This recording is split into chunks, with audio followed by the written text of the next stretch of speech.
Kabayan, kumusta? Ano balita sa inyo? So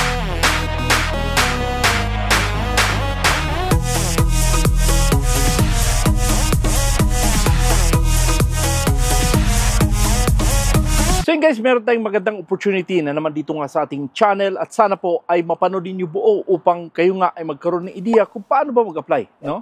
And again, marami po akong mga videos dito sa ating channel. Sana po ay mapanood ninyo dahil meron tayong mga trabahador na kailangan dyan, 30 katao, ang mga housekeeping at saka mga home care provider. Meron akong videos dyan. Subukan yung panoorin dahil napakagandang opportunity yun. Again, sinasabi sa inyo, bago kayo mag-apply, basahin nyo muna. Tingnan nyo kung kayo ba ay qualify. Pwede nyo kopyahin yung kailang mga sinusulat dyan sa mga job description and then ilagay nyo sa resume nyo para hindi na kayo masyado ganun kahirap. Okay?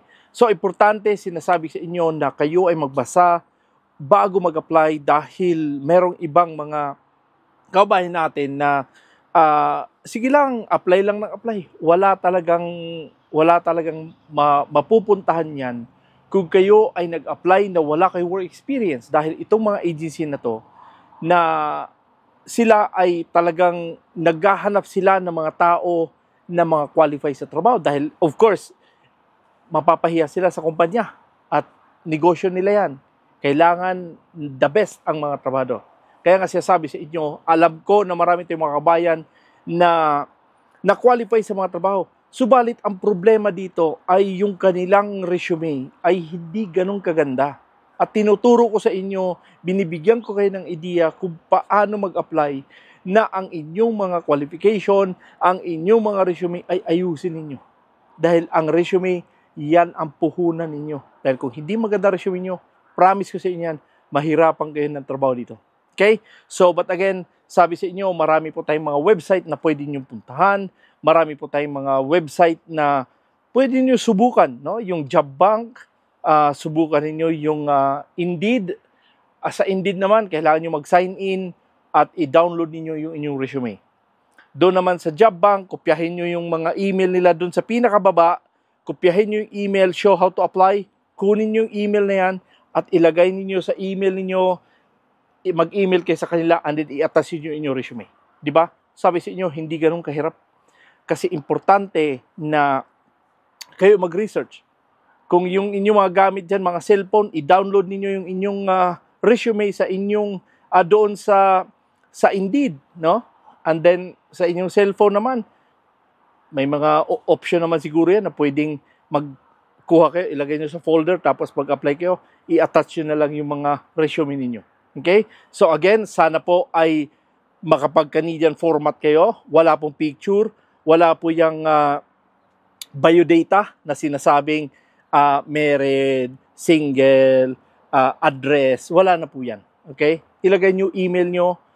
Email lang ilagay nyo. Huwag na kayo maglagay ng contact number. Email lang ang importante, ayos na yan. Okay? Importante, ayusin ang resume bago kayo mag-apply. So ngayon guys, ito ating pag-usapan ngayon ay itong mga welder. Ano? Kung kayo man ay may mga sapat na qualification dito, subukan nyo mag-apply kung kayo man ay may mga sapat na mga qualification dito. Okay? So again, ito po ay andun nga sa workabroad.ph at subukan natin na baka kayo ay pwedeng mag-apply dito. Okay? So, puntahan niyo ang workabroad.ph or puntahan niyo ang Chartreuse Prime dahil sila ay ang agency na nag-hire ng welder. Okay? So, again, halika, tingnan natin sa website nila. So, yun guys, sabi nga sa inyo, ito po ay nasa workabroad.ph at ito po ang trabaho ay welder. No? Ito po ay ang Chartreuse Prime Recruitment Specialist at ito po ay nasa Quebec. At ang kanilang salary dito ay $26 to $39 per hour. Talagang napakaganda nito. At 6 katrabahador ang kinakailangan at ito po ay sa July 23 ang kanilang application. No? So again, sinasabi ko sa inyo na dapat take your time lang. No? Dapat ayusin nyo ang inyong resume. Take your time lang. July 23 pa to. Hindi po to paunahan kung sino ang mauna. Siya po ang makukuha. Hindi po ganun. So, importante po yan na ayusin ang inyong pagsulat ng inyong resume. So, ang kanilang job description dito ay simple lang, okay? Subalit, sinasabi ko sa inyo na dito sa pag-apply, importante na kung ano pa man ang mga alam nyo sa mga trabaho, idagdag nyo sa inyong resume, okay? Kung itong trabaho na to mayroon silang 3 task na binibigay, damihan nyo kung ano pa mga ginagawa nyo, anong mga machine, anong mga welding rod, ano pa, isulat nyo lahat ng alam nyo, okay? So, ito po yung kanilang job description. Must have an experience in assembling using semi-automatic welding. Yung GMAW, no? Read and interpret blueprints or welding process specification, and also can read and convert measurements in inches.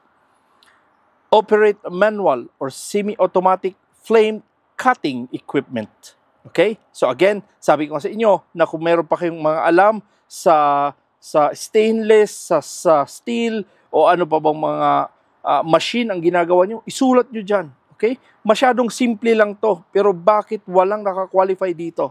So yung ating mga kabayan na nasa ibang bansa, pwede kayo mag-apply dito dahil ito po ay napakagandang opportunity kung kayo man ay mag-qualify. Okay?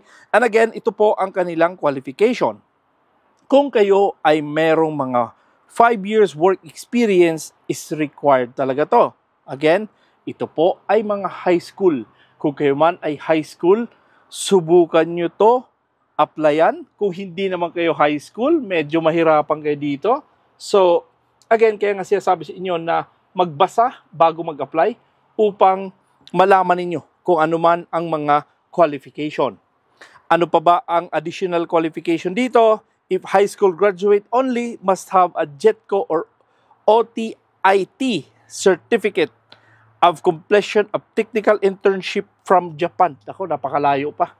So, again, subukan nyo lang kung mayroon kayong mga experience na mga certificate dyan, mga NC2, subukan nyo. Okay? Talaga naman ito po ay napakagandang opportunity. Ito po yung kanilang mga license at kanilang no placement fee po itong trabaho na to. So, ba't akin sabi ko sa inyo na bagamat ito ay high school graduate lang or kung kayo man ay may mga certificate galing sa Japan or something, meron naman tayong mga vocational na pwede ring hindi na kailangan ng galing sa Japan na certification. Dahil ito, sinasabi nga lang na kung kayo man ay mga high school, pwede kayong mag-apply pero kailangan nila ng certificate na galing sa or training na galing sa Japan. So, kung kayo man ay may mga NC2, kayo man ay may mga experience ng mga 5 years work experience, subukan nyo mag-apply. Okay? Ang importante kasi dito, ang pinaka-importante, sa kahit anong ina-apply nyo dito sa Canada, importante na ang inyong resume ay maganda. Kahit gaano pa katalento mo, kahit gaano pa ang mga ginagawa mo, pero ang iyong resume ay hindi nga nag-represent sa sarili mo papunta sa mga employer, talagang wala rin yan. Wala rin talaga yan. Okay? Maniwala kayo sa akin dahil importante na dito sa pag-apply. And again, kami nga ay naghanap kami ng mga dropsman din dito sa Canada. So kung kayo man ay mga dropsman, mayroon akong Facebook, doon kayo mag-PM sa akin. Mayroon akong 250 plus followers sa aking Facebook page, The Noitebs Vlog. Puntahan ninyo dahil yun po ay legit na Facebook at kung mag-PM kayo, siguraduhin nyo na mag-PM kayo sa maraming followers. Huwag kayo mag-PM sa less than 1,000 followers of Noitebs Vlog kasi merong mga maraming gumagaya. Okay? So, again, makatulong man lang din ako sa inyo na one of these days, makarating kayo dito, magkita-kita tayo. Napakaganda na kayo makarating dito. At itong mga trabaho na to, mostly andun sa Quebec dahil maraming mga trabahong opportunity diyan dahil nga sa yun nga ay French language nga no. So medyo ang mga tao na hindi marunong mag-French ay umaalis talaga. Subalit ng ating mga kapwa Pilipino na talaga naman ay mayroon naman English speaking din diyan. Subalit ang kanilang primary language yan ay mga French talaga. Okay? Subalit huwag kayo mag-alala. Dahil ito po ay matutunan din. Yung ating mga kabayan nagtanong na Kuya Noy, ako po ay basic lang ang aking English. Ako ba ay makarating ng Canada? Pwede kayo makarating dito. Kuya Noy, ako po ay yung age limit, no? Walang age limit ang Canada. Ito ay 18 years old and above, pwede kayo mag-apply. Basta meron kayo sapat na experience, no? And again, sinasabi sa iyo lagi na mag-apply kayo ayon sa experience. Huwag po kayo masanay na mag-apply dahil gusto ko mag-apply. Sige lang, apply lang. Hindi po mangyari 'yan. Ako na nagsabi sa inyo. Tulong ko to sa inyo na ako po ay masaya na kayo ngayon makarating sa Canada. Subalit kung ano man ang trip niyo sa buhay, sige lang, go ahead lang. Pero sabi sa inyo, magsayang lang kayo ng oras kung kayo man ay mag-apply na wala man kayo sapat na experience, wala kayo sapat na qualification, talagang napakahirap po yan. Okay? So sana po ay magkita-kits tayo dito. And again, kung hindi pa kayo napag-subscribe, sana po ay makonsider i-like, i-subscribe at huwag niyo kalimutan lagi yung notification bell para updated kayo tuwing meron ko ina-upload dito nga sa ating channel. So, ganoon pa man, marami po akong mga videos dito. Panoorin nyo at pwede nyo i-share ating mga video sa inyong mga social media platform na baka din naman ay makatulong din sa kapwa na makarating din sila dito or sila man ay qualify. Maganda, di ba? Mas maganda. Maraming Pilipino dito, mas maganda sa Canada. Okay? So, but again, ganun pa man, maraming salamat ulit sa inyong panonood at subaybay sa aking channel. Ako po ulit si Doy Tebs. God bless and have a wonderful day.